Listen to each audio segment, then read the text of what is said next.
You're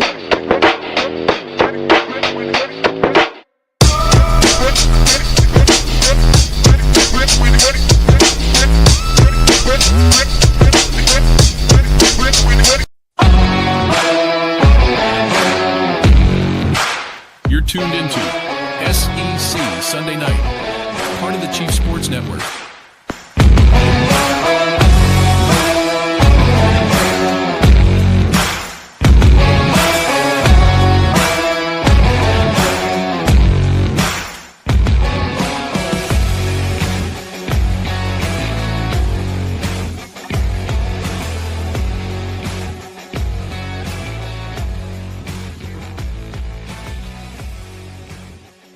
Hit the lights. It's Sunday night. Welcome to SEC Sunday Night Live on the Chief Sports Network and proudly presented by Hewitt Damaduras Law, HDLawSC.com.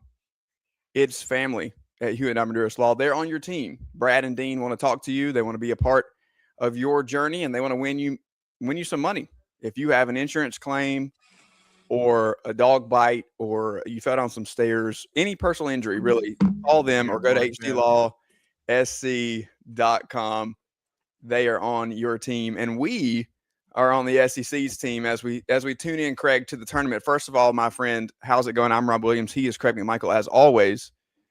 How's your bracket doing? Let's start there and give it just a peek. We don't have a ton of time to get into you making excuses for why you're towards the bottom of the group. But so here's the thing. The great Ricky Bobby said, "If you're not first, you're last." I'm not first, but here's who I am not. Here's who I am above, Mr. JC Sherbert.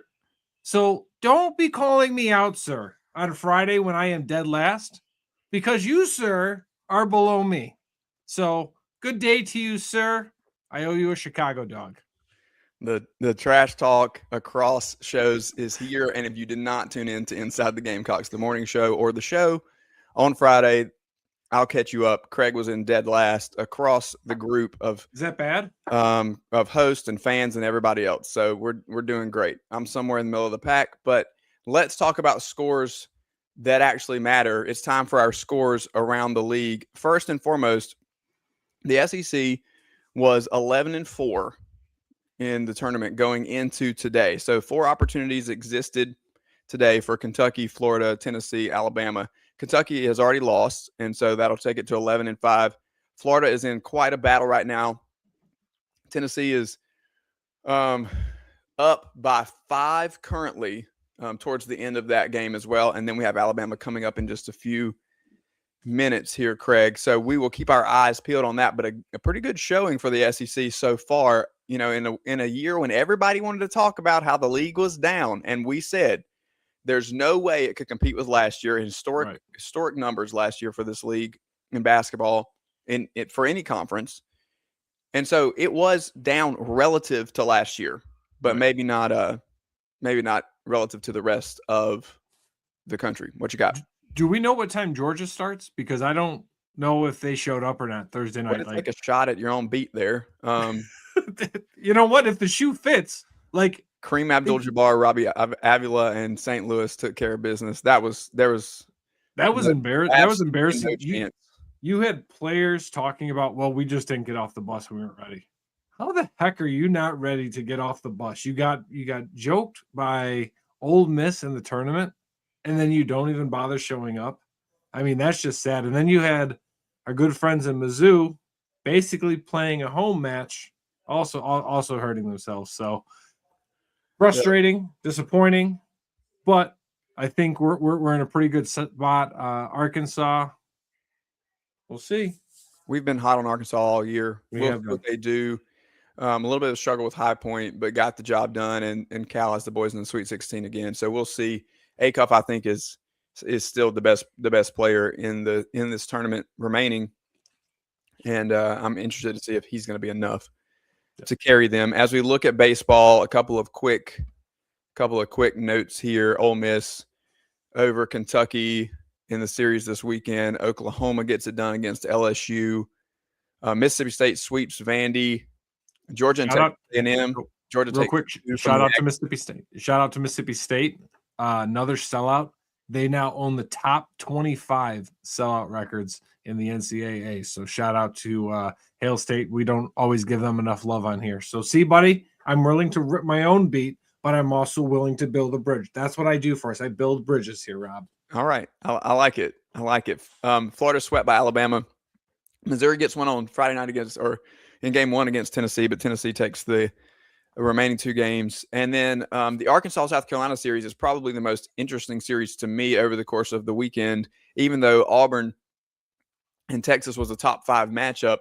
Arkansas beat South Carolina 22-6 in 7 innings on Friday night. The 4th inning alone was absolutely astounding for what the Razorbacks were able to do there. And then Saturday morning, South Carolina parted ways with head coach Paul Maneri and was one errant throw in the 9th inning away from getting the Hogs on Saturday, and then got them 9-4 today. So a complete switch of energy and momentum in Columbia. We'll see if that continues under Monty Lee's leadership. But the active wins leader in college baseball is no longer active in Paul Maneri, as he is no longer the coach in Columbia. Okay, so those are your news and notes from baseball and from basketball. To monitor the women's tournament as well, and we'll get to that in just a few minutes. But before we do, I want to bring in our first guest tonight, Ali Wilbur, here with us to talk about the Florida Gators. It has been a fun ride around the SEC so far, Craig. We've been through about a quarter of the league now, and we want to welcome Ali in as we talk Gators, not just football. We want to note, obviously, a 1 seed Gators men's basketball team is playing right now while we're on the air. And a shout out to that gymnastics team for winning the SEC championship yesterday as well. Ali, how are you? What's going on? I'm doing well. I'm doing really well. And yeah, that women's gymnastics, I don't know if you guys watch gymnastics, but I have 4 daughters that all compete at gymnastics at various levels. And so we are always like locked in. We have season tickets. This is it. And this team has kind of underperformed at parts at the beginning of this season. And I think, peaking at exactly the right time. So cool. And it was basically a walk-off 10 to win it, which is also, just absolutely wild in an event that Selena has not gotten a 10 in before. So huge, very cool. Yeah, my oldest daughter is 4 and practices her floor routines around in the living room often. And after last season, when she really started watching, she would end a lot of them with the Gator jump. So not sure how I feel about that in my house, but we'll let it slide. We'll let it slide for now. Tied game here, 20 seconds left in the first half as Florida looks to gather themselves and head into the second half against Iowa. Really quickly, what's the buzz around the tournament in Gator territory? What's the expectation? Going back to back is a tough thing to do. It is. And this is a completely different team, but there's a lot of talent here, and Golden is confident. Yeah, credit to Todd Golden, because it is a completely rebuilt team, essentially. And I really do think that it's Final Four or bust. Like, if they don't make the Final Four, I think people are going to think that that's a disappointment. They're on the ropes right now. I had somebody on a week ago who told me that Iowa was one of the toughest potential matchups, that they would really look to slow the game down. And they have so far. And so Florida's going to have to, have a halftime speech that really just, lights this team on fire and brings them out. I was surprised that the double technicals haven't kind of lit more of a fire, and maybe they'll get into that at halftime, and that'll be the spark. But they gotta get pounced around to 32 before they worry about the Final Four. But I do think that's the expectation, is the Final Four or bust.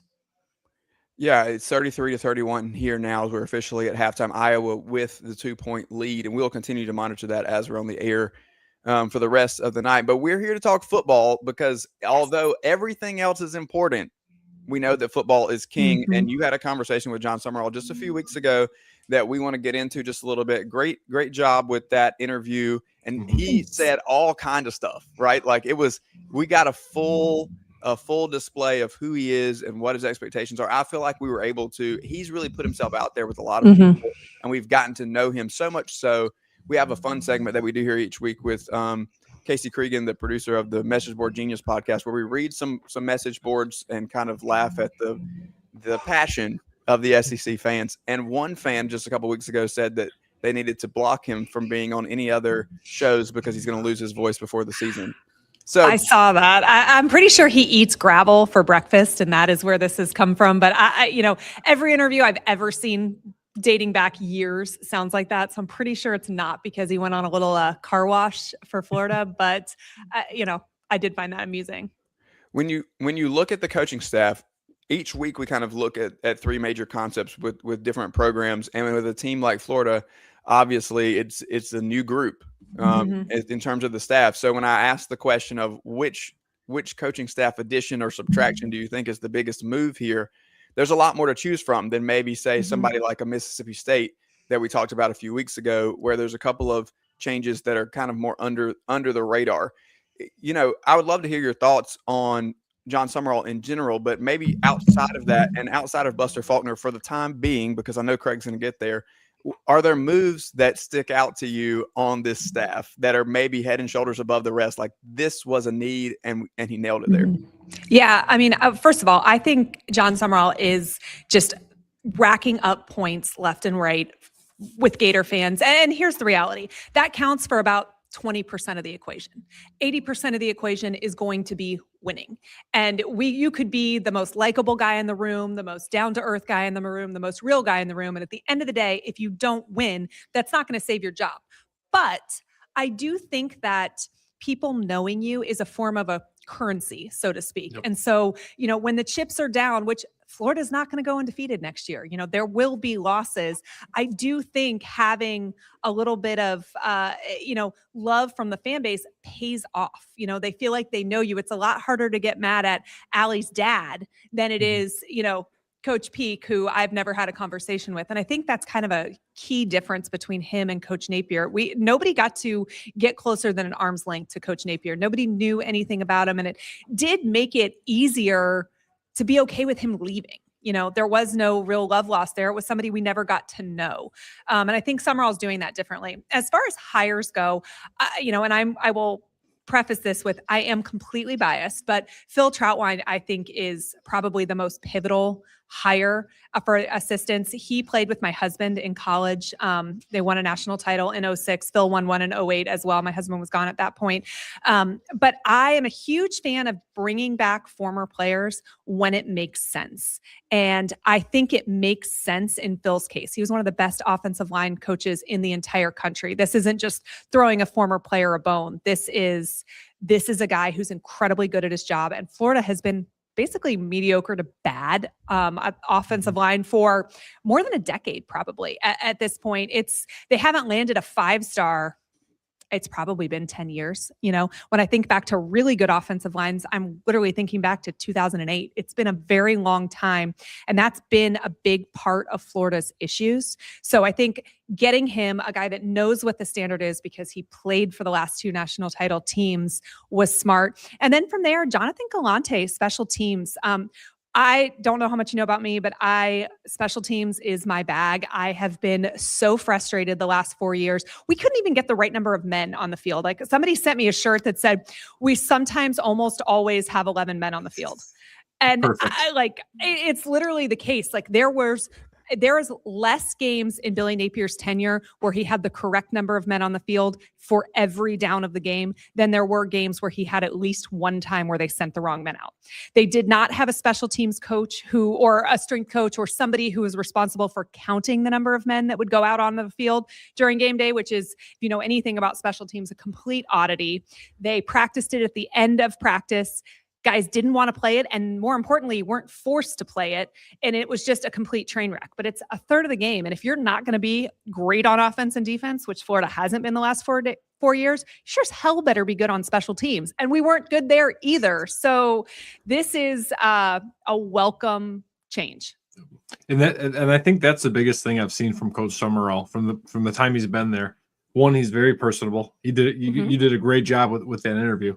But I love how often, like, we're seeing him even at, like, the Gators basketball games, whether they're the home games or the playoff games, he's making himself known.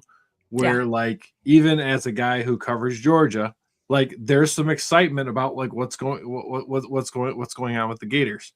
I do have to ask though, like, one of the downfalls of Billy Napier was the quarterback position. And if we go to look to the roster, that is my biggest question for Florida. Like I am all in on John Summerall. Like give me some of that. But again, we look at the quarterback. We've got Philo coming in from Georgia Tech. We don't really know much about him. And if we know something about Florida, is like, you got to get the quarterback right. So what, give us a little insights there to maybe like make Georgia maybe a little bit nervous about, what does that quarterback situation look like? And why should Florida fans be just trust Summerall, trust Buster? Well, I think it's in Buster and Summerall's best interest to run a real quarterback competition, right? I don't think that they will hand the job to Philo. I think that he will have to battle with Jones, and the best guy will be the starter. I think Jones was very good in very limited snaps last season, and that has Gator fans excited. And I think that's the same thing when you look at tape from Philo, is that Florida fans look back and they're like, man, in the few reps he got, he was great. And the biggest Achilles heel is going to be youth. There's, I want to say it's like 75 snaps between all three guys that, in theory are battling. And I don't think Will Griffin is battling. I think he will be, the number 3 guy there. But, it is youth and inexperience, but it's probably the best wide receiver room in the country, maybe top 3, if not the best. I think people are really confident with what's going to happen with the offensive line. And they've got maybe the single best running back in the country in Jaden Baugh coming back. And so I honestly think as long as you can be a game manager, like I think back to those mid 2000s Alabama teams like AJ McCarron and guys like that, they had a game manager. They didn't need somebody to go out there and win the game for them. They were surrounded with talent. They just needed somebody to not lose the game. And that's why even though I don't know who's going to win it and I am nervous about lack of experience, I do feel like as long as it's somebody who can take care of the football, I don't know that they need to be asked to do a whole lot. Ali, when you look at the offensive system that's going to be put into place here, JC Sherbert here on Chief Sports Network has said, and with Inside the Gamecocks has said many times, just looking at Florida, when they've had success across their history, the most offensive success obviously has been with Spurrier and with Urban Meyer. And those offenses were a little more high flying than what we've seen with Billy Napier, right? Like, and over the course of time, it looks like Florida needs that type of offense in order to be successful. And that makes sense to me because there's so much athleticism and speed within the state. If you can maximize that, then it works really well. My concern going into the year is, how does Buster Faulkner transition from what they were doing at Georgia Tech? I talked to a Florida contact who spoke to Buster, and he said that they're going to quote unquote sling it. Is that something that you're hearing as well? And you think that they're going to open this up? Summerall in his opening press conference said, I want to score a whole bunch of points. And I know that Florida fans aren't happy unless we're scoring a whole bunch of points. And so I think, first of all, he acknowledged that that's the case, which is better than we had the previous 4 years. But yeah, Florida fans want fireworks. And from what I've been told, so does Faulkner, so does Summerall. I think the thing that makes me excited about Faulkner is that his scheme has been a little bit different everywhere that he is. And that makes me feel like he adapts to the personnel he has. And, Urban Meyer will tell a story about being at Florida that first year, 2005, they lost to Alabama. And I remember this game because my husband called me and was like, I don't want to see anybody. That includes you. He sat in the stadium for 5 hours afterwards because he was so upset that they had lost. Well, that same night, Urban had Dan Mullen and Billy Gonzalez and Steve Adazio, and they all went to his house and stayed up all night long and adjusted their system because they realized that they were running the scheme they wanted to run, ideally, not running the scheme that fit the talent that they had at the time. And so they adapted, and that is why Florida ended up, finishing 2005 strong and then winning the national title in 2006. And so I do think that that's very similar to Faulkner's philosophy, is just like, okay, who do I have? How do I tailor the system to it? How can I emphasize explosiveness? He did get some Georgia Tech transfers to follow him. I think that's smart. That's familiarity. And honestly, from what I'm hearing behind closed doors, they feel like they will be lucky if they keep him for 2 seasons and think that it's actually a possibility he may only be there 1. And, if that's the case, then that means Florida won a lot of games and put up a lot of points, this upcoming season. And so I don't think that that's the worst case scenario. I think that's why Joe Craddock was brought over from Tulane and made the quarterbacks coach, is that okay, if he can learn under him for a couple years, maybe he'll be ready to be the OC at a higher level. he already was the OC at Tulane, obviously. Wait, are you saying Buster's coming back to Athens? Because I'm going to be really excited if that's the case. Do you think Kirby's retiring in a year or two? Because the only way he goes anywhere is to be a head coach. But I don't think he will be the OC in Athens anytime soon. I don't either. Rob knows I've been a huge fan of what Buster's done. He's been trying to reel him in and kick Mike Bobo to the curb for years. Isn't this the second time y'all had Mike Bobo? Because I feel like there were years ago I was in a Florida Georgia game and they were chanting "Fire Mike Bobo," and that was like 20 years ago. So he got the memo last year. He ran the damn ball last year, so I've got to give him some credit. Can't blame him too much. I can't blame him. I still will, but I can't blame him as much. So. Ali, when you look at the roster, you mentioned a lot of offensive guys. What sticks out to you about this defense? That obviously, when you have a coaching change, you mentioned 5 guys coming over with Faulkner from Georgia Tech. There's a lot of change on the roster. They were able to hold a lot of the offense together in terms of J. Paul and a lot of these receivers, and then adding Singleton to the mix is a big thing as well. But then I look at the other side of the ball, and we know it's still the SEC, and you're going to have to be able to perform and be balanced. You mentioned special teams. We haven't really talked about the defense all that much. What are your thoughts there in terms of what's this going to look like under Summerall? So I think the defense is kind of interesting because you have guys like Jaden Woods, LJ McCray, Miles Graham that are coming back that are really like huge pieces to the puzzle, have a lot of experience, are really, really talented. And then I feel like there's a ton of unknowns. So, I think your top end talent really is top end in the conference, but there's a lot of question marks. I think Cormani McLean is somebody that really needs to have a breakout year. This is a former 5-star guy who I think was good last year, but needs to take on a leadership role, needs to really kind of live up to that 5-star hype. I'm interested in the secondary. I just think that there's going to be a lot of new pieces and a lot of kind of unknowns there. And same thing with defensive line. So I think the defense could be really good. The top end talent is some of the best in the conference, but it is going to really be, up to White and Summerall, I think, to an extent, because I'm sure he will have his hand in the defense too, in what this defense kind of looks like. Okay. Last question. We'll get you out of here. And this is our question for everybody, and it's probably the most fun. And we will have fun with it after you're gone because we're going to pick the schedule here at the end of the show. But you tell us, is there a number of wins that Summerall needs in year one for everybody around Gainesville to say this year was a success? What is that number in your head? I think it's 8.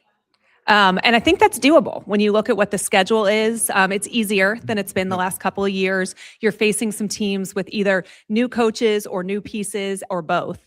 And I think the number is 8. And if you get 8, people are pretty fired up to come back the second year. I think it's if you lose less than that, or excuse me, you lose more than that, then what you lost some games that you probably should have won. And I think that's been Florida's biggest complaints. It's never been the last 4 years losing the games that you were an underdog in. It was losing the games that you should have won. Like Florida should never lose to Kentucky. Florida should never lose to Mississippi State.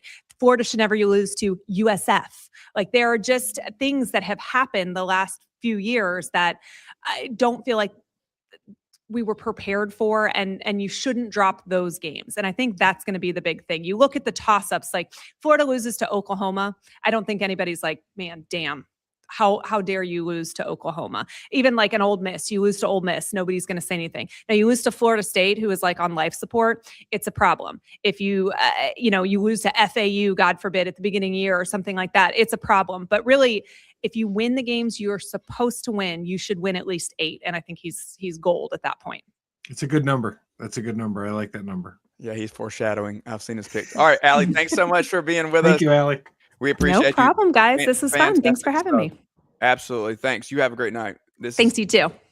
SEC Sunday Night. It's 8:24 here on a Sunday night, and we will be right back after this. At TriFit Physical Therapy and Performance, we believe true health and peak performance start with personalized care. Whether you're an athlete recovering from injury or just chasing your next personal best, we're here to guide your journey. With expert coaching, hands-on therapy, and transparent cash-based pricing, you get the care you need without the insurance red tape.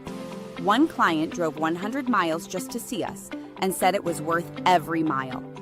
Contact us at trifitperformance.com or 803-353-5619. TriFit Physical Therapy and Performance, where recovery meets results. When playing sports, you want a coach that will fight for you. At Hewitt Diamaduros Law Firm, we've got your back. Whether it's personal injury, insurance disputes, negligence, or wrongful death, our team delivers exceptional legal services that makes meaningful difference in the lives of the individuals and families we work for. Visit hdlawsc.com. hdlawsc.com. Hewitt Diamaduros, we're on your team.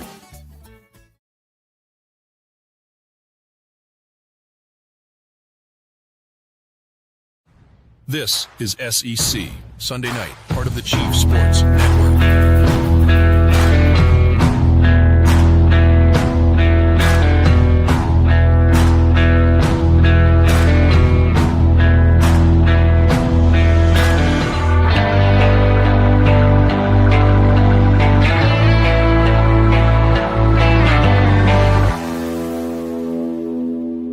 Welcome back to SEC Sunday Night Live on the Chief Sports Network. We are now joined by the esteemed and award-winning, talented, multifaceted, trophy-wielding, silky smooth tones of the Message Board Genius podcast. Producer extraordinaire Casey Cregan is with us.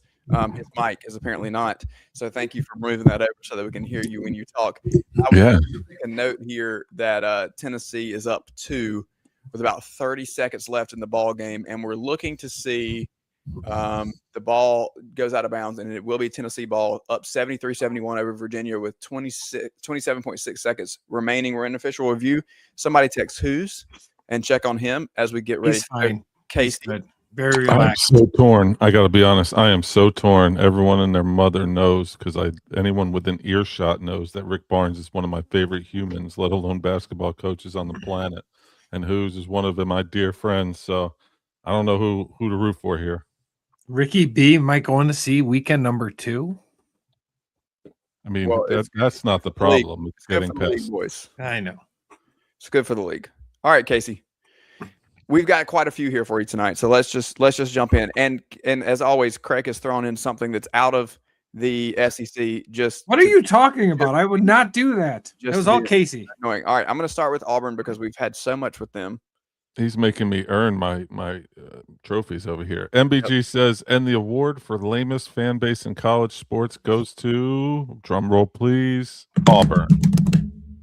And our friend here says, there is no doubt in my mind we are the lamest fan base in college sports. So are they the lamest fan base in all of college sports? That's the headline. That's what I need to tweet, is Auburn the lamest fan base in all of college sports. And Confirmed. you know what? And I should tag the Cranes. Well, then the answer would definitely be yes then. Just to see if we can get a response. Wait, what time is it? Yeah. What time is it? Since Absolutely. Hey, shout out to them though. They got some people coming to the baseball games, their own little March Madness, and whatever's going on with their basketball team. Apparently, they're filling up like. I will take a minute to shout out. I will take a minute to shout out Mike Morgan, who is on campus calling their game for ESPN in the NIT. Very nice. Our friend Mike Morgan, who is working and calling that game. So we love that for him. But yeah, I feel like this has become so commonplace. I didn't even introduce a segment for anybody who's new. Thousands of people out there watching. Somebody may have no clue what we're doing. It just means more. Genius. The fan bases of the SEC are passionate, and that's a nice way of saying it. And each week we want to bring Casey in to look at some of the things fans have said that may or may not be true. I don't think they're the lamest fan base in college sports. That's crazy. Yes, absolutely. No, that Duke is exists. Crazy. That is crazy. I want to ask Jason Duke Brown won about today that in the when cross. he's in here. Does he think that Auburn is the lamest fan base? He's faced them before. No way. Okay. All right, Casey. We're just going to take a hard left. Actually, I have one more before we take this hard left. Go ahead. All right. MBG says, what Georgia needs is a real sleaze ball. So our friend Golden Boy says, I, for one, am ready to kick CMW to the curb and bring in a sleazeball coach with a championship pedigree that can energize this languid program.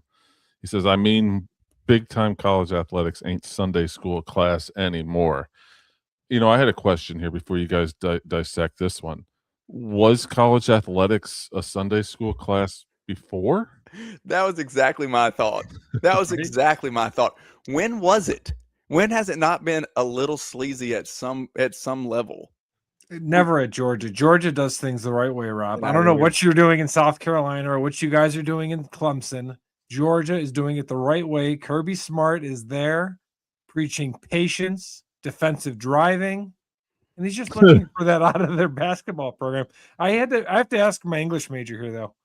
Casey, what does languid mean? I don't think I've ever seen that one. Yep. Good work, Casey, on giving us the definition there. You're welcome. You know, I think there actually is a little bit of merit to this in that you can't hire choir boys across the board. I don't know that that's what they have, but I do think that everybody has to have a little bit of an edge to them. And I have seen situations at other schools where coaches have been hired that maybe played by the book a little more than others. And we know that we don't want to be the guy who is known for breaking the rules, but I think that every coach that cares more about winning than anything else is willing to bend them at least at times, maybe when nobody else is looking. Is that why the Gamecocks got a new baseball coach this weekend? We have already discussed that, Craig. Thank you for bringing that up, though. And languid means a slow, relaxed, or weak state lacking energy, vigor, or spirit, often due to fatigue or heat. So they're tired. We That used to Georgia talk Heat. about like we need alacrity. That was our word in lacrosse. We used alacrity. We need some alacrity. We need some enthusiasm. We need some effort. So languid is the opposite. Thank you, Yeah. Mr. All right. Cregan. Let's do this. Conjunction. We have three here, Casey, because Kentucky went out of the tournament today. So let's go Lexington. Did they? MBG No. says Kentucky needs to get rid of all of its coaches and players. #fire everybody. Who's this guy? Coach Ken Reeves says, get a new coach and get rid of the entire roster. Clean house and start over. I wouldn't want anyone who's been polluted in this environment to come back. This is the dark days of UK basketball, and that includes the probation days. Ooh. Speaking of which, Wow. Yeah. It looks like Tennessee's going to close it out, by the way. 75-71, 13 seconds left, and shooting free throws. So free throws and a couple of seconds away from Sweet 16 for Vol basketball. $22 million on a roster for Kentucky is kind of the eyesore that gets this whole thing, right? Like when most of the league was in the 7 to 10 range, there were some teams that were up in that 12 range. $22 million for this roster is just I think it's Kentucky basketball, right? They don't want to ever see this. We'll continue. Oh, here's I thought you didn't even change it. How about that? I'm slow. Bleed Blue 22 says, hear me out. With Mitch gone, would Cal come back? Hear me out. Give him head coach and AD in waiting title. He wins one last title, WON, last title, and then we find out our succession plan. So go backwards, 2 steps back to go forward. I think you go like Eddie Money. I want to go back, Go back. and do it all over, but I can't go back. Okay. I know. This is the third pair of headphones I've had to buy that you've blown out singing on this show. You're welcome. So please stop doing that. I don't think they second can. Eddie Money reference too, by the way. They cannot go back as much as they want to. They can't. That's not. What Gonna, if they offer 2 tickets to Paradise? All right. Let's just read the last one before he takes us completely out of here. That guy. Sorry for your partner here. Blue since 92 says, if it will help, I will personally fight every man, woman, and child who doesn't want Patino here from Capiluto on down. Sure, he's not a long-term solution, and he's got a speckled past, but our basketball program is bleeding out on the table while literally the best basketball mind still in the game would give his left nut to come here and win us another title or two on his way out. As if he can put St. John's into the top 10. As if he can put St. John's into the top 10, but couldn't win a ship at Kentucky with his eyes closed. Do the same thing already. So who would you rather have, Pitino or Cal? And also, I don't know if I would be using that reference for Rick Pitino. Yeah, Who- that's Just tough. saying. All right, who are you picking? Because I think I'm going with, at this point, I think I'm going with Cal. I'm going to go with the Armani suit. I'm going to go with Casey go Braden's with- high. go- I'm going with Pitino. Yeah, it's Patino is the right answer. He wins. right. He won at Providence. He won at St. John's. He won at Louisville. One in the We're- Knicks. and- Oh wait, And again, it's not Sunday school, Rob. We want to win. Speaking of Sunday school, Casey, I'm going to roll through these really quickly. I mentioned earlier that Darius Acuff is the best player left in the tournament. That's because BYU and AJ DeManza are no longer playing. Our friends at Brigham Young had a few words. yeah. Saw 22 says, "Suck a duck." Only I didn't say fudge. And one more. Good heck. Yep, they're struggling out there, guys. They Who put They those are in? pissed. can't find They the are words. pissed. Can't find the words at BYU. All right, Casey, I have one more thing for you before we end this segment. And I'm really excited to talk to Jason Brown here in just a few minutes, as we have fun during this segment every week. And we're going to have a really cool conversation with him coming up as well. But here's the deal. We had a no-hitter this weekend that stretched the pitcher out a little beyond what Craig believes is humane. Craig, is that a good word for it? Is that a good way of toning down your anger over 132 pitches? Is that 132 what we're talking about? 132 Yeah, pitches I was in just trying- I was just trying March to set it 20. up. Go ahead March and rant, 21st. and then let the baseball mind respond. Yeah, okay. March 21st, but mind you, college baseball. Alabama throws 132 pitch complete game. So based on data from 2001 to 2025, Alex Cobb threw the most pitches at 131. Gavin Williams of the Cleveland Guardians last year pitched 126. Verlander threw 121, and Zach Luttrell threw 117. Yet a college kid who may be making some NIL money, but not MLB money, is going to throw 132 pitches in freaking March. That is asinine and insane, and by the way, stupid. They do not need to. Because this is what happens. These college managers just throw these guys until their arm is going to fall off. So maybe we need pitch counts. Maybe the NCAA should put in there. Maybe we got to limit it. Maybe we got to be like Little League. I don't know. Maybe I'm just an old man yelling at clouds, but it's ridiculous. I think you are an old man because I know I'm the last person, and literally I was doing it while you were ranting. Yeah, I don't know if you can see that, but math. I was doing a little math. Do you know what 139 into 132 is? Tell us, 15? It's right at 15. Do you know what a good efficient pitcher is known? Usually, you want to be at pitch count 21? wise an inning. 21, 22. 15. Yeah, 15. That's what I was about to say. They nailed it. But do you need He's 130? under 15. 132 is no doubt about it, Craig. You hear 132 and a college kid, and you're like, "Oh my God, that's a ton of pitches." No doubt, no question. But if you break it down, he's under 15 pitches an inning. That's really efficient. I think he's good. March. I think it's week 5, week 6. They're stretched out into the beginning of the spring. I have no problem with 132. Now, if you're telling me 150, 165, then we're going to have a conversation. But 132 is okay. I think that we need to, see more of this. Actually, maybe not 132, but I think that. What's wrong with 132? If you want to see more of it, what's wrong with it? I don't think that we need 132 every time a guy goes out there, but if they can throw that much, then we need to be able to look at it. The problem is the reason that we've seen pitch counts come down, obviously, over the years, is the velo has gone up. Everybody has Tommy John, and the action that we're getting in order to hit that velocity is putting a lot more strain on these guys' arms. And so as we've seen that go up, we've needed pitch counts to come down to keep guys healthy for longer.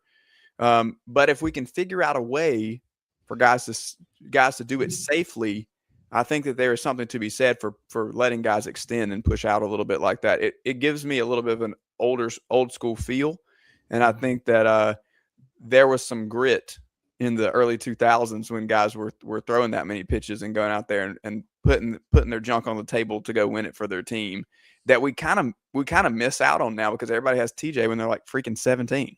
And I also think but it's if- 9 innings. It's 9 innings. So if he went 132 and pitched 6 1/3, I think we have a problem there. Yeah. But he went 9 innings. So that's where the math comes in. Again, I think 132 is a staggering number to hear. But after 9 innings, I think with under 15 pitches, that's really good. I wish I had him. All right, I Craig, get it. your closing statement, and then we have to go to break to get Jason in here. I'm saying shut it down at 7 innings. You save another 30 pitches. It's okay. And again, because what I've heard on this show is all we got to win is 2 or 3 on the weekend. You were probably going to win Friday night, whether he threw 132 pitches or not. And if you want to play until mid or late June, maybe you could save those 30 pitches for June. I'm just saying. Fair. Yeah, I mean, I think that's a fair take too. I just don't think it's asinine, but I think what you have to say is fair, and I think that's a good place for us to put it. All right, it is 8:40 on SEC Sunday Night Live on the Chiefs Sports Network. Casey Cregan, we love you. Thank you. Thank you for your Thank you, boys. expertise. As always, we'll be right back Smooth. after this break. When playing sports, you want a coach that will fight for you. At Hewitt Diamaduros Law Firm, we've got your back. Whether it's personal injury, insurance disputes, negligence, or wrongful death, our team delivers exceptional legal services that makes meaningful difference in the lives of the individuals and families we work for. Visit hdlawsc.com. hdlawsc.com. Hewitt Diamaduros, we're on your team. Oh man, the building is on fire. Emergencies and accidents happen. When you're in the middle of a fire or water event, all you want is for things to return to normal as soon as possible. Resto Pros of the Midlands is with you, guiding you through the process and working with you to get your home or office back in working order. They'll answer your questions, discuss procedures, and can act as your advocate when it comes to processing your insurance claim. Resto Pros Midlands SC.com. Open 24/7 when you need them. Quality that is guaranteed. At TriFit Physical Therapy and Performance, we believe true health and peak performance start with personalized care. Whether you're an athlete recovering from injury or just chasing your next personal best, we're here to guide your journey. With expert coaching, hands-on therapy, and transparent cash-based pricing, you get the care you need without the insurance red tape. One client drove 100 miles just to see us and said it was worth every mile. Contact us at trifitperformance.com or 803-353-5619. TriFit Physical Therapy and Performance, where recovery meets results. Yo, what's up? Baby, let's go.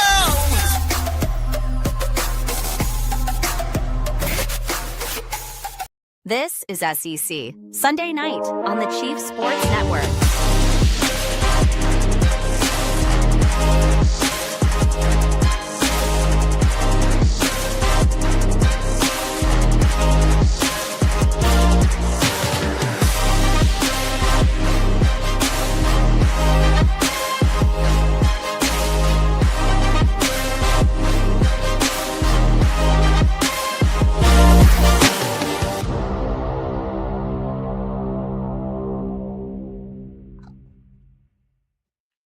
On the Chiefs Sports Network, and I would like to note that since it is Florida night, Iowa pulling away a little bit here in the second half, 51-39 against the 1 seed Gators, as we see Tennessee close out their matchup with Virginia. We have now with us Jason Brown, former college quarterback at a few different stops, and we want to get into all of that, but for the intents and purposes of this show and this network, which is heavily based in the state of South Carolina, we will call him former South Carolina Gamecock quarterback Jason Brown. What's up, man? How's it going? I'm doing well. How are you guys doing tonight? We're doing fantastic as we get an opportunity to watch ball all weekend and then come on here and talk about it. It's a blessing that we have the opportunities to do things like that. But I'm excited for the conversation with you. For those people who are out there listening, and there's thousands of people watching and listening to us right now, and several who will get it tomorrow on podcast as well. Talk a little bit about what your journey looked like, and tell us what your mindset was when you went in to school as a college athlete. Man, one, I wasn't really recruited heavy out of high school. Had a few small FCS offers. I had one to Delaware State and one to St. Francis. Ended up going to St. Francis. Super, super small school. When I mean small, like we had 1,800 total students as a college, as a university. My high school had more than that. Like, um, went there. 2019 was the year I played right before COVID. Um, had a pretty good year. All American, honorable mention going into there or finishing that season. Um, COVID hits. Talked with my coach, my dad, family, all that. Ended up entering the portal. Only school that offered me was South Carolina. Ended up going to South Carolina. Loved it. Just my mindset going into that, and then coming into just going into college, like you mentioned earlier, was just to work as hard as I could. I knew that I would only have one opportunity at it. Um, so I just tried to make the most of it that I could. After South Carolina, um, had some success there. Towards the end of the year, portal happens. Spencer Rattler goes there. I'm not an idiot. I've had 1 year left. I was like, I'm gonna play my last year. He's coming in. He was a Heisman preseason finalist beforehand. Tremendous quarterback. I was like, at some point, I got to be real with myself too. I love South Carolina. I didn't want to leave, but at the time, with me only having 1 year left, I just wanted to play. So ended up leaving, going to Virginia Tech. Still ended up not playing. Um, Ended up getting an extra year. Went to Jackson State. Had some success there. Ended up um, meeting a lot of good people on the way though, man. It was a very tremendous experience. I know it NFL didn't happen, but that's life. You always got a backup plan. As a South Carolina guy and covering the Gamecocks is something that I've done for a few years, but I'll out myself a little bit here on the show for those who may be new. Season tickets to South Carolina games have been in my family since the 1960s, and so What? that spin out and deep I thought ball. you were a against Clemson Florida- fan. Yeah, right. That spin out and deep ball for a touchdown against Florida will live in my brain forever. I can see it. I can see it right now. Yeah, that was Moves a they fun made. one, man. I remember that. It went cover 4. We switched up the play. The post was originally supposed to come from the outside. We ended up switching it up because they gave us a different variation of cover 4 that game. Ended up getting Josh open on that instead. Um, Ended up just being a ball player, making a play at that point. So, talk to me a little bit about, being at 4 different schools.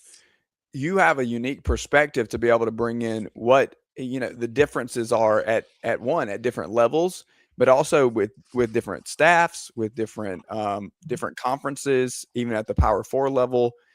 What is offered to an athlete from one school to the next, and really, Jason, kind of turning the page. I want to hear about some things that stuck out to you in terms of those differences, but really, how did you see any or if any of those schools help you prepare for the next steps? Because as you said, your story, like the majority of people, your playing days ended after your college career was done. So what did you see at those schools that kind of sticks out difference wise, and then anything that they did to help get you ready for life after football? Yeah. Honestly, everywhere that I went academically put me in the best situation, whether it was whatever I wanted to do. I ended up switching my major my freshman year twice, I think, and they worked tremendously with me. I ended up getting to South Carolina, switching my major again. Um, you know, Ended up once I went to South Carolina or Virginia Tech, got into a master's program for a year, did that. Went to Jackson State, did another, there was everywhere that I went, it wasn't solely based on football, just because I knew that, I was always told NFL stands for not for long. And that's Right. if you make it. And there's Yep. only a less than 2% chance to make it. So, there was always a backup plan. So I feel like everywhere that I went, the conversation was obviously football, but, and at some point you got to remember that you're also a student athlete, not just a football player. What was that mindset for you? Like when you go to transfer in, you are the quarterback, right? So like you're a guy who can't hang out in the background, and you guys are going into winter workouts. You guys are going in or going into spring ball. what is that mentality? You know, what was that preparation that you sort of got yourself ready? Was it easier as you kind of moved around, or like what was different? You know, like can you kind of walk us through that mindset? Yeah. Honestly, each spot was scary. Just because it was new. You know, getting to know an entirely new staff, entirely new, roster. You're living in a new state. You know, you're away from your family. You're doing it on your own, pretty much. So it was definitely scary, but um, just having the mindset of just, it's part of growing up, and just have to, at some point you got to do it, or else, I'm gonna be 45 and live with my dad still, and nobody wants that. I can't live with him for that long. I don't know if I could deal with him for that long, honestly. What do you, when you look at life after the game, and then we'll get into kind of what's going on in the SEC in 2026, but when you look at transitioning out of your playing career into professional life, what is that turn like? We talk a lot here, Craig and I do, about from a standpoint of having been involved in athletics in multiple capacities. He's actually an athletic director in his full-time day job, and we've both coached. We've both been involved in the lives of young people for a really long time. And we always talk about developing the whole person, because for everybody, the game is going to end at some point, and you have to take the things that you've learned from the game and carry them into your life in one way or another. What has that transition been like from playing to professional life, and trying to figure out and grasp the aspirations that you have for the rest of your life? I feel like it's a concept that every single player goes through, regardless of what level it is, whether your career ends in high school, college, or professionally. At some point it's over and you have to move on to the next thing. And we just don't talk about that enough. And I would love to hear your perspective. I would say it's a lot harder than you would expect. Just growing up when you're, playing collegiate, playing high school, whatever it is, whatever sport that you may be playing, not just football. I think once you get out of sports for good, you don't really have anybody that's, coaching you to, you know, really make you do things. So I would say really the hardest thing was for me once I was done. Um, and this is just like physical part was just working out. Like I didn't realize how hard it would be to motivate myself to want to work out again after I was done because the lifts in college were so hard. And I was like, I'm done with that. I'm about to just do cardio. And you start to see it. And that's one thing that kind of hits you afterwards. And I feel like a lot of athletes go through that afterwards and they kind of hit their point. They're like, they kind of figure it out as time goes. And then as far as just life after football, I'm still trying to figure out what it is that I really want to do with mine. I just turned 27 last week. There's still, I'm still reaching out, trying to train kids, start that, dive into the coaching aspect, just in the local area. But, it's just a hard thing to get into. But, there's just some things that, you love to do and you want to try to do. And that's just one of those things. Just trying to find out what you want to do afterwards can be a little challenging, but you'll figure it out at some point. And I think it's been pretty good. Where are you located? Let everybody know so that those people who are looking to get their athletes trained in your area, we want to make sure that they have good access to you. And how can they contact you? What's the best way to get in touch? Yeah, you can reach out to me on any of my social medias. And then I'm located right in Phoenix, Arizona. It's getting a little hot right now, though. Super hot in March, but all in the Phoenix area, anywhere surrounding. So reach out to me if you have anybody that wants to get some work in. Yeah, that's fantastic. And I think that, when you look at the opportunities that you have based on your perspective and your experiences to impact young people, young athletes, and help them get ready for the next stage, I think that you have an incredible story to tell, having seen, success and adversity at the college level and in every type of way, and being at multiple levels of the game and seeing success at multiple levels of the game. I think that that translates to a lot of young players and what they're going through with the way that the game has changed, right? And you kind of came along right on the cusp of the NIL and portal era really getting going. It's rocket fuel now, right? Yeah, it's to where crazy. it's taken off now. And I think that your perspective can really add to them. What just, thoughts on how the game's evolving and what college football, how it stands now? Are you a fan of how you've seen it change? I mean, you were a part of it, like I said, in the kind of infancy of the way that it stands, but it continues to evolve, right? Yeah, all four players getting paid, all of that. I think there needs to be a little bit of regulations. I don't know how we're gonna, get it under control in the NCAA, but I think it is getting a little bit out of control. Just being able to, openly have receipts of somebody just coming and literally just offering your player $1 million more and doing nothing about it when that used to be a big deal. It's just not anymore because money's involved. I think we should try to find a way to regulate it, but it's so hard when money's involved, and that's just with everything, really. All right, let's look at the quarterbacks in the league. Who do you like and why? You talk about guys getting paid, and you talk about extra time. Obviously, Trinidad Chambliss is a name that is kind of at the forefront of that discussion. Looking at one more year in Oxford, this is it's going to be an interesting year at quarterback across the league. I think that a guy like Gunnar Stockton is somebody who flies under the radar at Georgia just because of the way that things get done there. Obviously, we mentioned what Chambliss did last year. Lane Kiffin and whoever he has at quarterback, and is always going to get some publicity. And then you have guys that maybe last year were really hyped and then didn't quite hit the mark, like an Arch Manning, who is poised to kind of take Texas to the next level, like a Lenore Sellers at South Carolina, who was maybe not in the best offensive system last year, but looking to kind of reset things under Kendall Briles. Who is it for you if you look across the league? Whose game do you love when we're looking at 2026?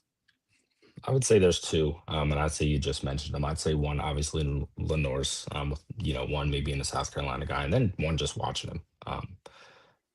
Unbelievable build. You look at him built like Cam Newton. He just can run. He's super physical, and he runs hard when he runs the football. He doesn't just run to try to get yards. Like when he runs the football, he's running to either run through you and try to score, or he runs with physicality. And then he's shown. I think once he starts to show a little bit more consistency, I think he's going to be right back in those talks of top 3 quarterbacks going in the draft again. I think just this past year there was a little bit consistency with throwing the ball that kind of derailed the offense a little bit in some ways. But I think once he gets back consistent, with his mechanics, his footwork, I think Briles is tremendous as well. I think that'll also help. He's a super, super friendly player coach as well. He can really adapt to his players. Everywhere he's gone, that offense has improved immediately. And I think that's something that'll happen in Columbia as well. And then another guy like Arch too. Yeah, I know in social media people like to clown him a lot because he didn't play anybody coming out of high school, and then people just look for anything, because his last name's Manning. I think towards the beginning of the year he didn't play he didn't play very good football. But I think if you look towards the second half of the season, I would say he probably played some of the best, if not the best football in the league, in the country, for real. He ended up finishing with, I think it was like 3,600 yards, 36 touchdowns, and 6 picks or something like that in his first year starting in the Southeastern Conference. Like that's pretty crazy. I think if you give him another year, another 2 years if he wants it, no telling how good he'll be as well. And then just another guy I think will be good. I know you mentioned Lane earlier. I think it's Sam Levitt's his quarterback, right?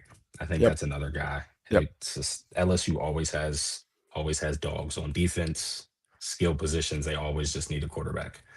I think once they finally got a quarterback in Joe Burrow, opened up the entire offense. It was just amazing. Then same things with Jaden Daniels.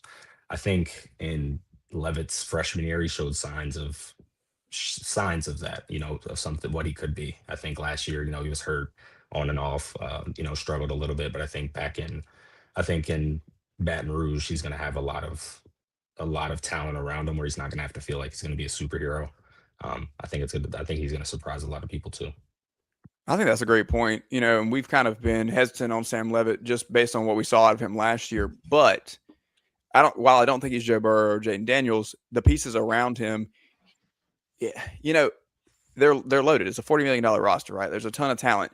Can he choose to be an upper tier game manager of sorts in a Lane Kiffin offense? Can he do just enough to get them into the places where, LSU fans think that they're supposed to be? That is the question. All right, Jason, one more thing to get you out of here, because like I said before, there's a national audience here, and there's a lot of people watching, but in the heart of the Chief Sports Network are Gamecock fans. And so I know that some of them are tuning in, especially coming out of the late night Gamecock show, which precedes us on Sunday nights, and a parting of ways with the baseball coach this weekend. A lot of people are on the internet and buzzing right now in Gamecock Nation. Anything that you want to say to that fan base, or anything about, Shane Beamer that we want to hear here at on SEC Sunday night as we get you out of here? Yeah, I would just say trust in Shane, man. He's a tremendous dude, and everything that you see and everything that you hear is, that comes from, a reliable source, I would say. Don't believe everything, but, trust in what you see in Shane, what he's telling you, trust in him. He's got what it takes to get it done. I've seen him work. I've seen, him be able to motivate a staff to be able to want to work, and some players, obviously, because I was one of those guys. Trust in him. He's going to be able to take us to where we need to go. You got it. That's Jason Brown here, former South Carolina Gamecock quarterback. Jason, thanks so much for being with us. We look forward to getting you back when there's been actual football being played. It's spring football right now, and so we're all sitting around kind of twiddling our thumbs. As I will note, Florida back within one at the 8-minute mark here in the second half. You counted out the Gators, Rob. Come on. From a basketball standpoint, but we know that football makes the world go round around here, so we will look forward to getting you back when some of those guys that you mentioned have actually played real football on the field, where we can maybe grab a play or two and let you break it down for us. No, absolutely.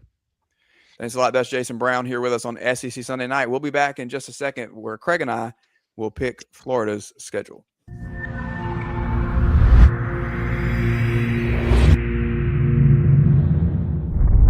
OTC is go. Thank you. Go. PTC is go. LPS is go. Houston flight is go. Pilot go. FTM is go. Safety com is go. STU is go. LRD is go. SRO is go. CDR is go.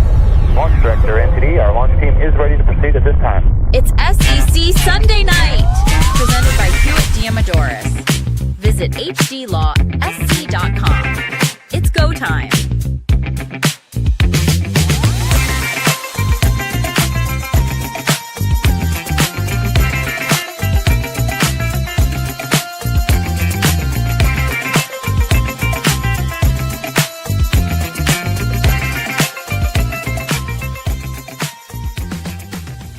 It is SEC Sunday Night, and it is time for our segment brought to you by Freezing Cold Takes, where we pick the schedule.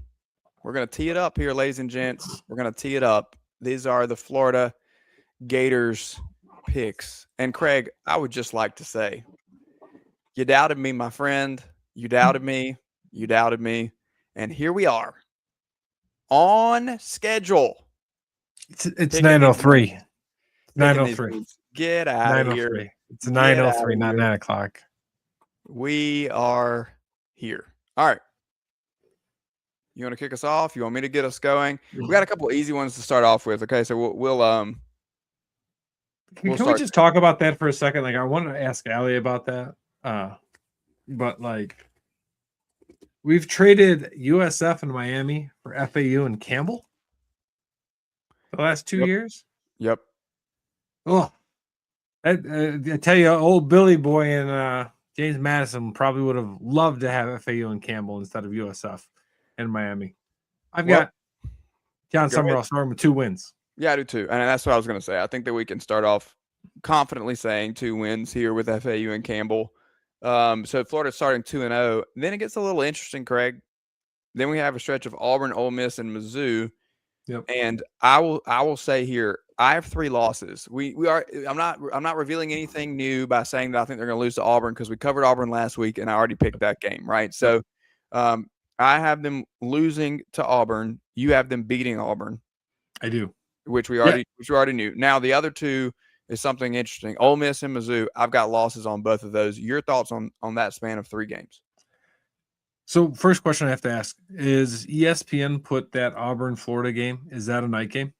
I kind of feel like there's some hype around that. I know SEC Nation will probably be there. You've got 2 new SEC coaches relatively early in the season. Is that a night game? Is that 11 a.m. kicks? That Jefferson Pilot special? Yeah, I think that you have to look around at what else we have going on that weekend, right? But so far in the schedules that we've previewed, there's nothing that will beat that matchup. Arkansas and Georgia's not going to do it. Mississippi State and South Carolina's not going to do it. So you look across the league, that's week 3. We're starting to heat up. You're going to need something, but here's the thing, Craig, is that as we've seen the changes in how we're slotting these TV games, we talked about this ad nauseum, but I can talk about this all day, every day, right? Like slot 1 is 3:30 on ABC. Is it? I think it is. I don't think I think your 7 Central game has now replaced the 3:30 game. I think your 3:30 game is now number 2 on the ESPN slot.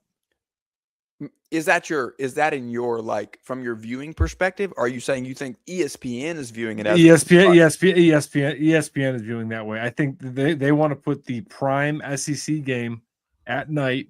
Okay. And then they want to put something decent at 3. They're going to put a good game. And now with 9 conference games, you have a lot of really good options. But I think that's like a 2 or 2B slot now is a 3:30, where 3:30, 2:30 on CBS used to be that primetime game. It's now that night game because who do you got there?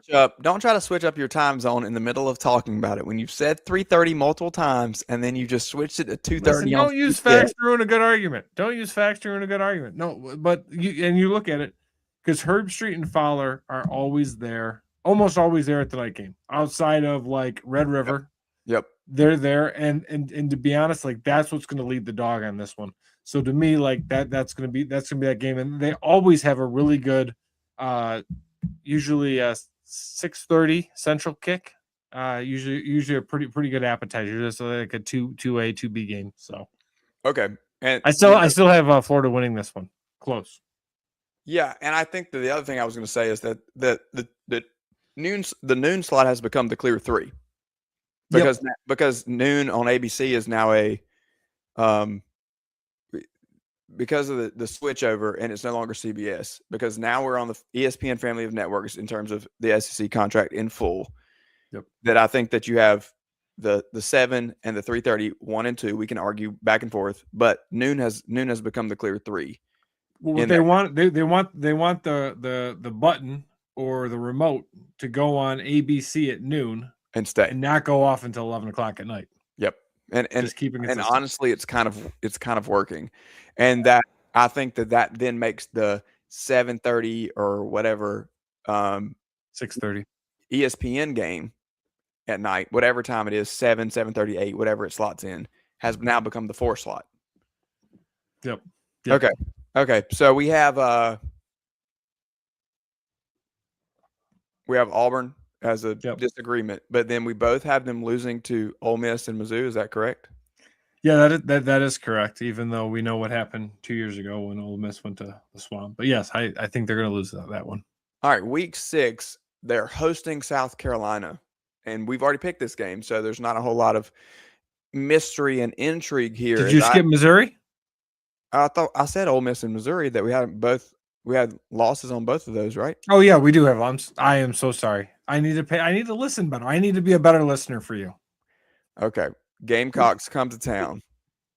Thank you, Mr. McMichael. Gamecocks come to town week 6.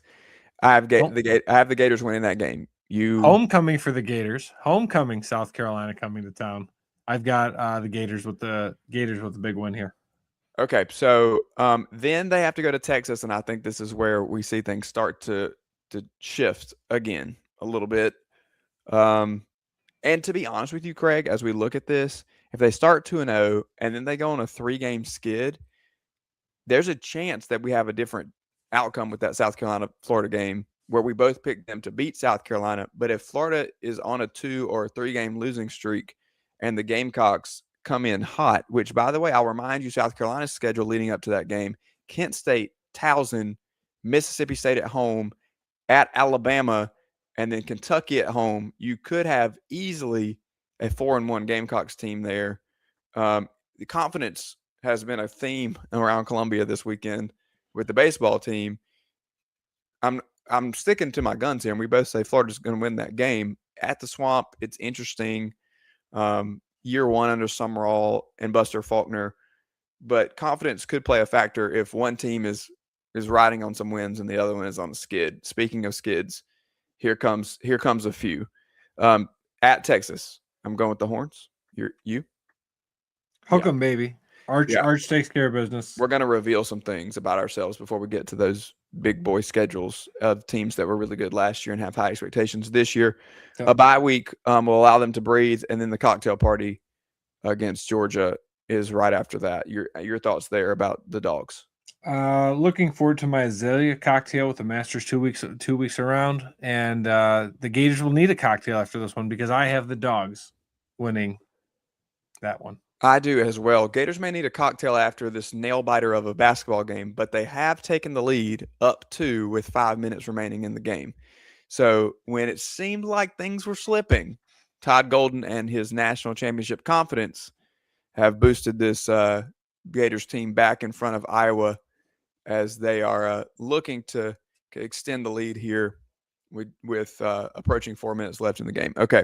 After Georgia, they host Oklahoma. I have them losing that game to the Sooners. Your thoughts? Not so fast, my friend. Who's going to be the quarterback for Oklahoma this year? John Mateer. Well, we think maybe unless he hurts his hand again or something. Correct. Like that. And we've both mentioned that. We both mentioned that this is also week 10. This is later in the season. It's not the first couple weeks. So let's go John Summerall. Beat the Boomer Soomers. This got us last year where we lacked confidence in Oklahoma. And yeah, we were right. They made it to the college football playoff. They did not deserve to make it to the college football playoff. And they got clowned by Alabama after being up like 18-0. But we picked them to be a borderline bowl team. So we were wrong. I think we were closer. Because they were dog poo poo. I will just say I'll keep it clean for the families on it, for the little kids watching. But Oklahoma was brutal by the end of the year. Lots of little kids at 9-12 p.m. Eastern. Maybe our West Coast fans. Families watching over dinner here. Florida's got to go to Kentucky in week 11, and I think they can get it done against the Cats. I'll just out myself. I'm not high on Kentucky, although some people like you may be. What does that mean? Some people like you? That's like a you people comment. That probably needs a little better presentation. That probably needs. I think I'm not a good listener. Now you're calling me names. I feel like we need a bigger pause. I just meant some people, some people like you. Some people, moron, like you, are high on Kentucky. What do you? Kroger Field has been very difficult and not been kind to the Gators. Kentucky's going to have a lot of excitement there. They've got a new coach coming in. John Summerall's going to come in and take the hammer down and show the Gators that they're on top of the Wildcats. The belief is there. Okay, then Vanderbilt will be the next one. Vanderbilt's a clown. I want to say hello to our friend Craig Godwin here, the Craiger, as he is affectionately called on all ITG programs. He says Mateer is too Brett Favre. Every throw has to be a show-off throw. That's also true, Craig. That's also a great point. He is gunslinger wild, and he may or may not be playing at that point in the season, which has been our point all along. Okay, so we have them beating Kentucky, then Vanderbilt. We're going 2 wins here. Yeah, on the spreadsheet, by the way, someone spelled it Vanderlit, not Vanderbilt. Yeah, I don't know who typed those out. I won't call you out, but I think that you put the schedule in this week. Yeah, I think Vanderbilt's going to be like 0-12 this year. So yeah, they will be losing that game. Enjoy your money, quarterback kid. And then finally, the Gators go to Tallahassee to play Florida State, who is a wild card and a half for me this year. Just an absolute wild card and a half. I don't know that I believe in Norvell under the current circumstances to overcome the pressure, because if if they drop a few games early in the first half of the year, Florida State, I mean, do those guys already start looking at the portal? Is that where we are in terms of what happens to Florida State? I think Florida State has talent, and I think Norvell has proven that he can put guys in the right positions to win if he has all the right pieces. And I think that he has them. Things have just gone really weird for them in the past couple of years. And once that snowball starts to roll, sometimes it can't be reeled in. I don't think Mike Norvell is a bad football coach, because we've seen him have success at Memphis. We saw him go 13-0 with Jordan Travis, and maybe that's been the missing piece, is he hasn't had that superstar quarterback that we didn't realize Jordan Travis was until they got left out of the playoffs because he broke his leg. And then looking back, he was really, really dynamic. I'm picking Florida in this game because I think at the end of the year, if I have to bet on one team to be more bought in than the other, I'm going to go with the Gators over the Noles. Yeah, I think at some point this summer we're going to have to bring in our buddy FSU 3 times on Twitter, because Florida State's just like an interesting conversation. They are like SEC wannabe. I won't even call them SEC adjacent. I don't think Norvell has ever been a good fit at Florida State. Yes, they had the 13-0 year, and to me that's more the anomaly. Whether it was Jordan Travis or not, I remember talking to Casey quite a bit about Jordan Travis ever being good at anything throwing the ball. But I just don't feel Norvell has ever been a great fit in Tallahassee. I feel like that is just going to get worse than it was this year.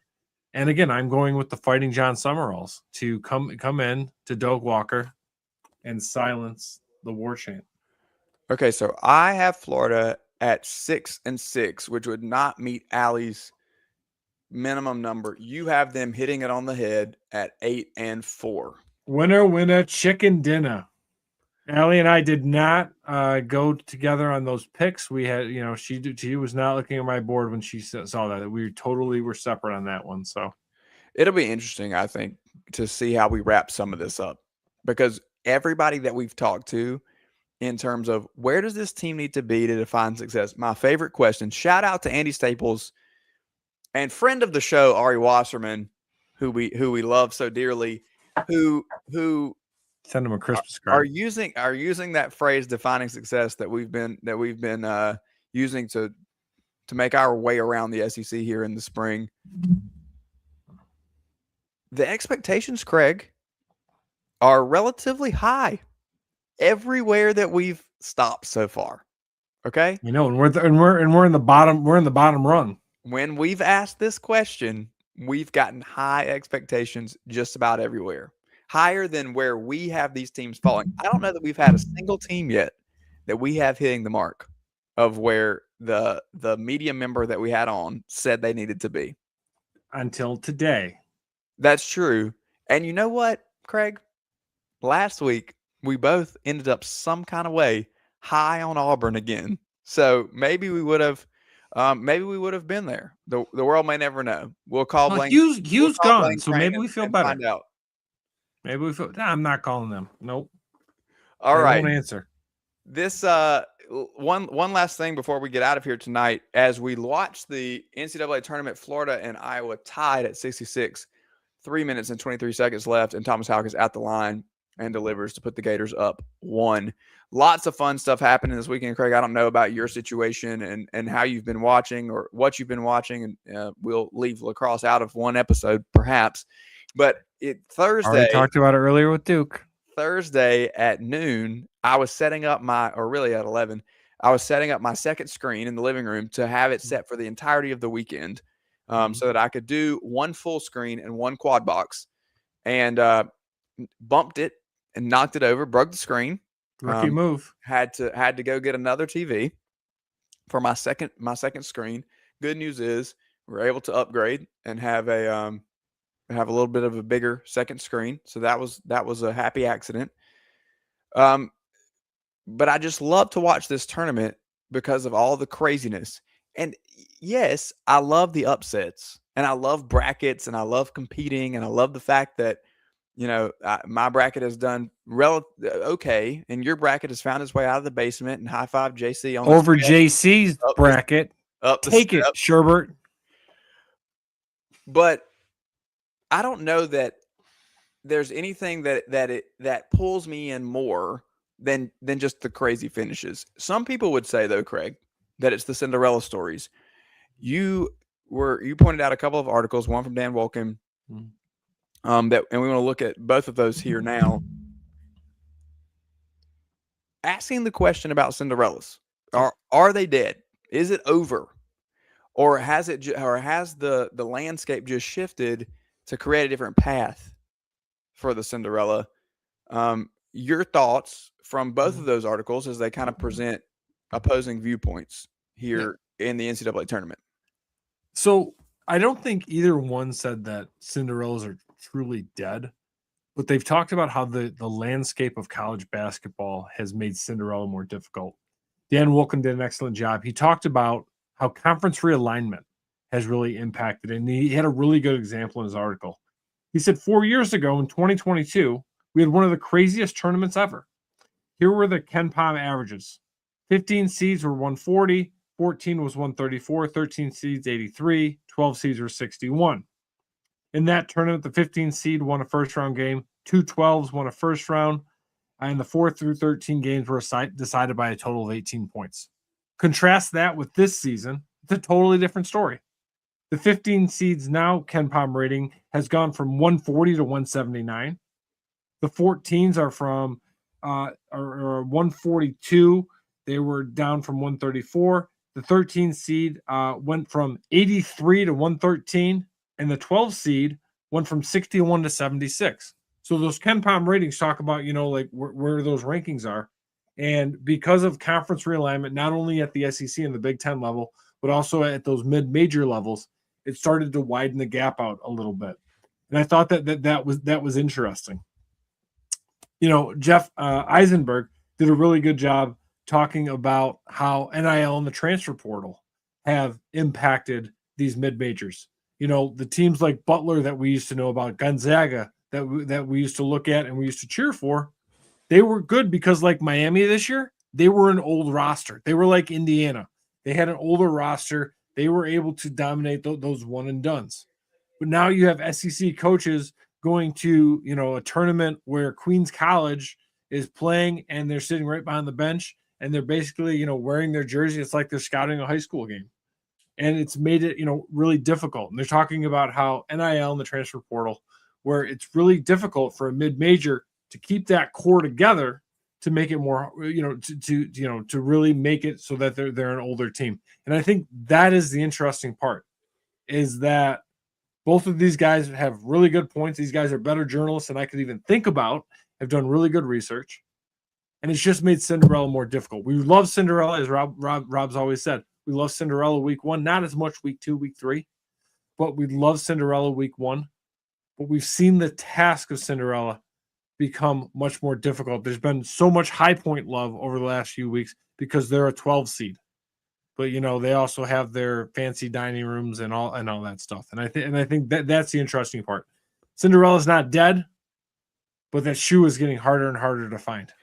I think that the path has just changed, and I love the research, and you did a great job of kind of pitting those two articles as presenting a little bit of a different viewpoint and helping us find a way to really look at this. The first thing that I want to say is the narrative that March Madness in and of itself is dead is absolutely a ludicrous statement to make. I think that it's thriving. I think that the makeup of it has changed in a little bit of a way because we are seeing less. The past couple of years, it's been harder for some of these mid-majors to break through. But I think this is just a temporary swing as we look at mid-majors adjusting in the same way that you just said that the power coaches are sitting at a mid-major tournament and pulling guys off those rosters, which keeps them from having the longevity. They can still have older players because it just creates a tier system, Craig, where the coaches of a mid-major team like a Butler or like a Queens College or a High Point, where they're looking at rosters at the level that is quote unquote right below them and then stealing guys off of that. In the same way that we see a tier system in Major League Baseball in the minor leagues to work your way up to the big leagues, we've seen this come into the college baseball system as well, where guys are going to go to a smaller school for a year, get looked at, work their way up, We've obviously seen it in football, maybe not as mainstream, but there's been more kind of power to power transfers, but a lot of good evaluations. The NFL has done this for years. They found Jerry Rice at Mississippi Valley State. If you're good enough, they will find you. And so when I look at power teams pulling from the mid-majors, the solution is just for mid-majors to look and pull kids from the next level down, whether that's a D2 school or so on and so forth, or from each other, right? Like maybe somebody who had a breakout year, but you're a more prominent mid-major school who's going to be able to pull one of those guys over. The path looks different, but can those rosters still have older, experienced players who have had success at the college level? Yes. Those coaches at the mid-major level just have to adjust in the same way the power coaches have adjusted. When the game changes, you shift and you move a little bit, but we will continue to see those mid-major teams be competitive where they have coaches that make the adjustment to how the game is currently constructed. The makeup of the tournament is such that we're always going to have these mid-major teams getting in, and I do not foresee a day where they just all get blasted on the first weekend and they're all out of it. In fact, we didn't even see that this time. We were a shot or two away from really not even being able to have this is Cinderella dead conversation. Santa Clara bracket could have been okay then. The Santa Clara against Kentucky. Kentucky needs a miracle to get it to overtime to win that game. We saw Siena and Duke, right? Almost a 16-1 where Duke really had to button down and still only won it by single digits in the second half there.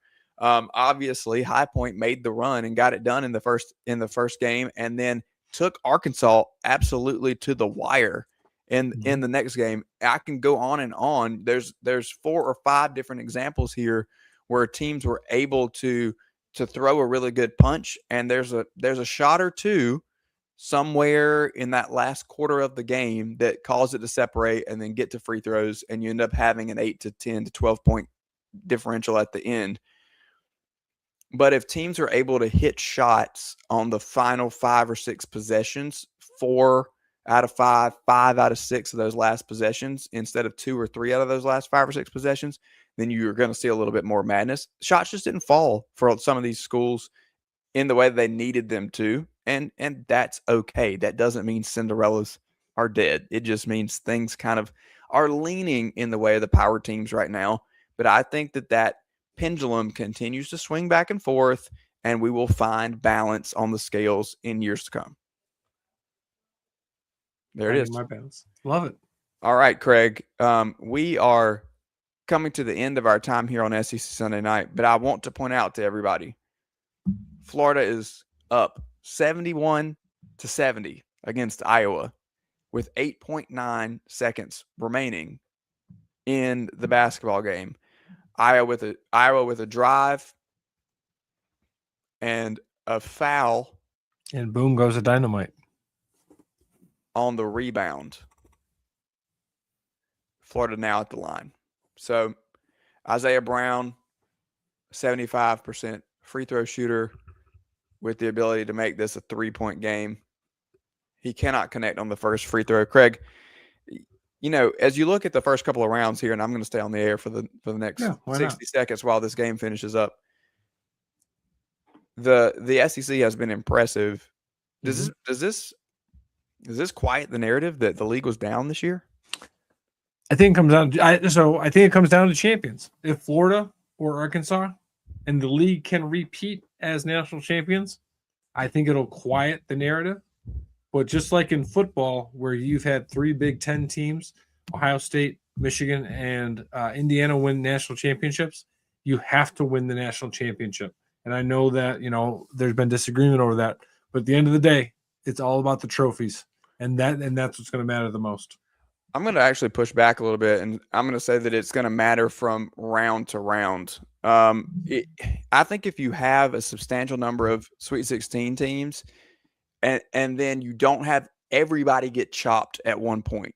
Mm-hmm. Does that make sense? Yep. Like, I think if they can run their way out and get teams into the Final Four, where you have teams in Texas and Arkansas and now Tennessee in the Sweet 16. If Florida is able to close this out here, then you're at 4. That's a quarter of the Sweet 16, and we still have Alabama to go. Could you have more than a quarter of the Sweet 16? And then can you get 3 out of those 5 or 6 to win and go to the Elite Eight? If you're 3 out of 8 in the Elite Eight, then you are the premier conference, I think, in college basketball. If you get one team to the Final Four, I think that we can make the argument this year, Craig, that it's exactly what we've said all year. I think you need 2. So I think you need 2 in the final. I can see that. I think 2, because I'm going to ask you who was in the Elite Eight last year. Yeah, I agree with you. I'm not saying that to be mean or be a jerk, but I'm just saying it's like you need at least 2 in the Final Four, and then you need to be dancing for you got to be on the dance card for the national championship. Here's the interesting thing about the tournament. Iowa inbounds the ball down 2, corner 3 for the Hawkeyes, and it goes. 3.9 seconds left. Florida is down 1 now to inbound the ball. What a possession for the Hawkeyes. What a possession for the Hawkeyes. Ali just tweeted out, this team is going to give me a heart attack. Someone check in on her, make sure she's okay. Yeah, I mean, this has been one of those games, Craig, where the madness is just so much fun to watch. Here's what I was going to say about how we evaluate teams. Yeah, I mean, not many people are going to be able to tell you who the Elite Eight teams were last year, but if you look at a coach and you say that's the evaluation point, right? How many Tom Izzo? Tom Izzo's the evaluation point, because Tom Izzo doesn't have the national championships, but his record on the playing that second game on short rest, number of elite, number of Elite Eights, 316s, how many Elite Eights, how many Final Fours. Of course, national championships is a measure of success for coaches, but you're going to have, but each one of those things matters. I think we see that start to creep into football as well, Craig, where nobody's going to be able to tell you all 12 teams from the college football playoff, but if you have a guy like a Dan Lanning, for example, who says, "Hey, I've been in the top 6, or I've been in the top 4. I've made this many college football playoffs. We've been in. If we're a few years out, and Dan Lanning says, I've been to 5 college football playoffs, and I've been in the Final Four 3 times. That's going to be a significant way of evaluating the success. And that's an interesting choice you make in Dan Lanning, who's gotten blown out in both of his bowl games. Well, and that's kind of why I made the choice too. And you have to pick somebody who hasn't won a national championship, I think, when kind of thinking in that vein. Where's Kalen DeBoer at then? So Kalen DeBoer's got a national championship appearance. He's got a quarterfinal appearance. Who wants to forget the quarterfinal appearance, but that national championship appearance is pretty good. And that's why I continue to be high on Kalen DeBoer for that exact point. People want to flush that. Go ahead and throw that back into me when we talk about Alabama and I'm hard on them. It's just not easy to do what he's done there. And there's a lot of schools that is the quintessential. The expectations are out of whack because Nick Saban was there.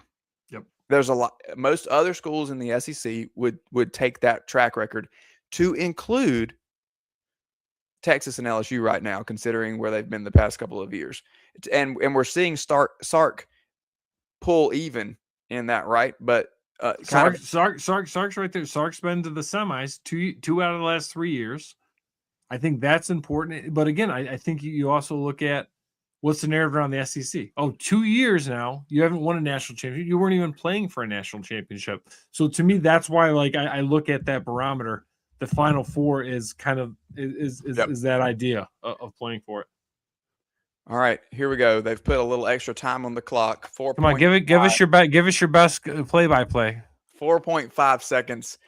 Florida is down 73-71. Inbound the ball to Xavier Lee, cross half court. He's driving towards the bucket and not able to get a shot off, and the Gators go down. This is SEC Sunday night. Down goes Gators. Down goes Gators. I'm Rob Williams. He's Craig McMichael. We're proudly presented by Hewitt Diamonduras Law, and we will see you next time. Shout out to Ali Peak. Shout out to Jason Brown, and of course our good friend Casey Cregan from the Message Board Genius Podcast. Thanks, MVG. Thanks, Freezing Cold Takes, and we'll see you next time.